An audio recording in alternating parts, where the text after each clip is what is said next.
92 বছরের রেকর্ডটি এখন পর্যন্ত ভাঙতে পারেনি কোনো দেশ। যেমন 1930 সালে ফুটবল খেলা চালু হয়, তখনকার থেকে আর্জেন্টিনা ফাইনাল এবং সেমিফাইনাল খেলে, কিন্তু এখন পর্যন্ত সেমিফাইনাল মঞ্চে আর্জেন্টিনার একটি ম্যাচও হারেনি। যেমন 1930 সালে প্রথম সেমিফাইনাল হয়, সেটাও হারেনি। 1978 সালে দ্বিতীয় সেমিফাইনাল, সেটাও হারেনি। 1960 সালে তৃতীয় সেমিফাইনাল, সেটাও হারেনি।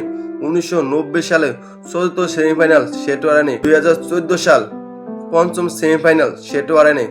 2022 সাল ষষ্ঠ সেমিফাইনাল, সেটাও হারেনি। 2026 সপ্তম সেমিফাইনাল, সেটাও হারেনি আর্জেন্টিনার এবং লিও মেসি এবং ম্যারাডোনার দল। এই রেকর্ডটি কখনো মনে হয় ভাঙতে পারবে না, কারণ এবং 7টা সেমিফাইনাল উঠে আর্জেন্টিনা একটিও তো হারেনি। এটি আর্জেন্টিনার কারিশমা এবং আর্জেন্টিনার সবটি সেমিফাইনালের জয়। দেখা যাক 2026 সালে তারা কি কাপটি নিতে পারে কিনা স্পেনের সাথে, কারণ আগে তারা 3টি বিশ্বকাপ নিয়েছে। যেমন 1978 সালে একটি বিশ্বকাপ নিয়েছে এবং 1960 সালে বিশ্বকাপটি নিয়েছে ম্যারাডোনা এবং 2022 সালে বিশ্বকাপটি নিয়েছে লিও মেসি।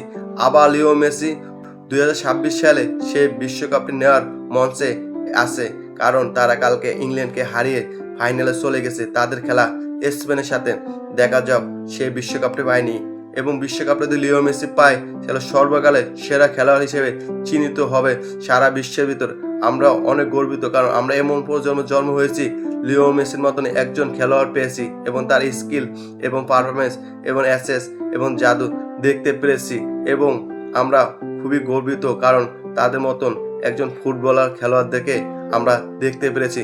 সে ক্রিস বুকে নাম থাকবে, যেমন ম্যারাডোনা এবং পেলে এবং মেসি, তাদের নাম আজীবন থাকিবে, তাদের নাম চির অক্ষর হয়ে রেখে থাকবে সারা পৃথিবীতে এবং তাদের নাম থাকুক। কারণ আমি চাই যেন লিও মেসি 2026 বিশ্বকাপটি পায়, কারণ ব্যাক টু ব্যাক যেন সে 2টি বিশ্বকাপ পাক। কারণ এর আগে ব্যাক টু ব্যাক বিশ্বকাপ পেয়েছে মাত্র একজন প্লেয়ার, সে হলো পেলে। এবার Messi say back to back বিশ্বকাপটি পাক এবং বিশ্বের কাছে তাকে আরও নাম উন্নত করুক এবং চিহ্নিত করে রাখুক। সারা বিশ্বের মানুষ তাকে এক নামে চেনে, লিও মেসি।